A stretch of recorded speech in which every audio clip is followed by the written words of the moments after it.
I'm Richard French. I work for SSAFA, the Armed Forces charity. Formerly, I was a colour sergeant in the Coldstream Guards. On my third tour in Afghanistan, I was down in Helmand province in an area that was called PB4, Patrol Base 4. There was no roads or anything in this area, it was only helicopters in and out. While there, I was working in a sniper platoon and we were off setting up a new compound for the Afghan police to take over. During the day, while we were there, we were attacked by mortar fire and small arms fire, so we needed to wear our helmets and body armour the whole time that we were in the compound, apart from when we were sleeping. During the night, things had quietened down quite a bit. We had a couple of sentries up on the roof, and I was manning the radio.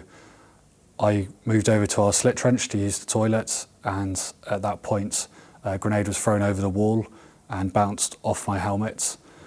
Being pitch black, I couldn't see where it landed, so I dived down onto the floor and the grenade went off a few seconds later, and it was about 1 metre in front of my face. I was facing towards it, obviously unaware when I dived on the ground.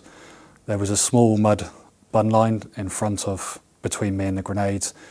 That and my helmet managed to take the vast majority of the fragmentation from the grenade and from stones on the ground.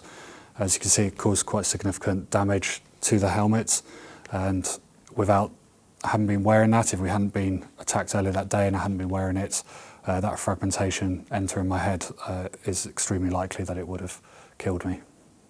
I believe the helmet saved my life due to the amount of grenade fragmentation that was pulled out of the helmet certainly in some of the larger places. There was quite large pieces of grenade fragmentation.